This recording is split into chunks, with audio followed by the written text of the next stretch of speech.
बेहतर स्वास्थ्य सुविधाएं मिल सके, इसके लिए बरसों पूर्व रीवा में 800 बिस्तर वाले संजय गांधी अस्पताल की नींव रखी गई।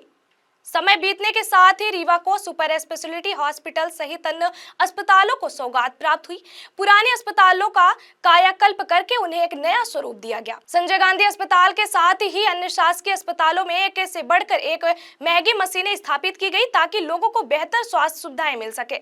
मगर करोड़ों रुपए खर्च करने के बाद भी रीवा को स्वास्थ्य सुविधाएं चरमराई हुई हैं। वजह सिर्फ एक है, यहाँ के शासकीय अस्पताल के सरकारी डॉक्टर। रीवा में स्वास्थ्य सुविधाएं पर एमपी दस्तक टीम आज एक रिपोर्ट तैयार की है जो आपके लिए बेहद जरूरी है। बिंद का सबसे बड़ा अस्पताल संजय गांधी अस्पताल है। संभाग में और भी कई बड़े अस्पताल हैं और ड्रामा सेक्टर खोले गए हैं।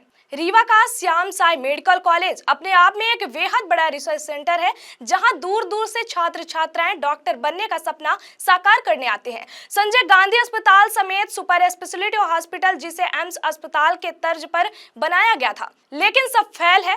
कारण यह है कि मरीजों को इलाज नहीं मिल रहा है। तो क्या मतलब है ऐसे अस्पताल का जिले में होने का? एक नेता थे स्वर्गीय श्रीनिवास तिवारी, जिन्होंने इस संजय गांधी अस्पताल को लाने के लिए अपना मंत्री पद दांव में लगा दिया, लेकिन आज इसकी यहाँ दुर्दशा हो रही है।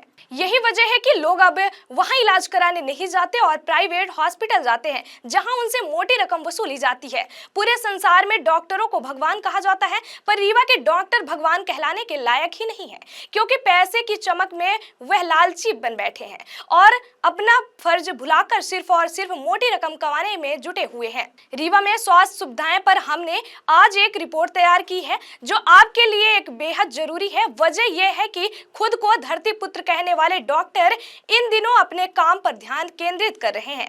इसका सबसे बड़ा उदाहरण यह है कि रीवा में पान की गुमतियों की तरह गली गली में अस्पताल, निजी अस्पतालों का धड़ल्ले से संचालन हो रहा है। आजकल डॉक्टर दो तरह से पैसा कमाना चाहते हैं। रीवा के सरकारी अस्पतालों में पदस्थ कई डॉक्टरों न सिर्फ निजी अस्पताल खोल रहे हैं, बल्कि अलग अलग जगहों पर इलाज भी कर रहे हैं। जरा सोचिए, अगर मध्य प्रदेश सरकार स्वास्थ्य सेवा पर करोड़ों खर्च कर रही है, तो सरकार का सपना है कि सभी सरकारी अस्पताल उचित इलाज कर सके। इसके लिए सभी डॉक्टरों का अस्पतालों में होना जरूरी है।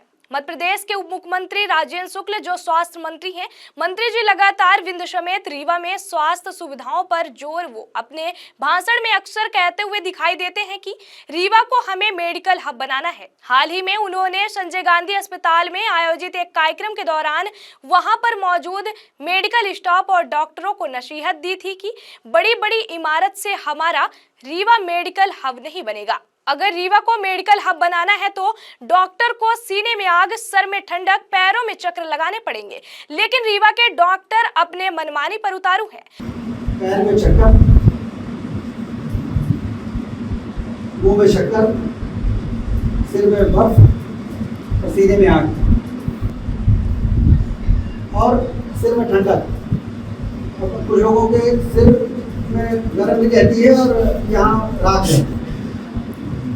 रीवा संभाग की इस ऐतिहासिक हॉस्पिटल जो एम्स की तर्ज पर हॉस्पिटल बनाई गई थी, ऐसी बिल्डिंग बनाई गई है, स्ट्रक्चर बनाए गए हैं, ऐसी व्यवस्थाएं हैं, मशीनरी हैं, पर रीवा शहर में आप देखिए कि जब से माननीय deputy CM Shri Rajendra Shukla ji cabinet minister, स्वास्थ्य मिनिस्टर हुए हैं, उस दिनांक से लेकर रीवा में नागपुर की तरह रीवा में हॉस्पिटल खोले जा रहे हैं। संजय गांधी में क्या सुविधाएं उपलब्ध नहीं हैं? हर सुविधाएं उपलब्ध है। एमआरआई की मशीन है, या हमारे रीवा संजय गांधी में हर तकनीकी संसाधन से युक्त मशीनरी है, तो उसको चलाने वाले कोई नहीं है। संजय गांधी जैसी सुविधा वाले अस्पताल को छोड़कर अपने निजी प्रैक्टिस में व्यस्त है। वजह सिर्फ और सिर्फ रुपए है। हमारा दायित्व था कि आपको इन कलयुगी तथा कथित भगवान की करतूत को आपके समक्ष दिखाएं और बताएं। अब फैसला आपके हाथ में है कि आपको बेहतर सुविधाओं से लैस संजय गांधी अस्पताल में इलाज कराना है, या फिर इन पान वाली गुमती जैसी खुली इमारत में जाकर अपनी जान गंवाना है। एक बार जरूर सोचिएगा और इस खबर को लेकर आपकी क्या राय है, कमेंट बॉक्स में जरूर बताइएगा। धन्यवाद।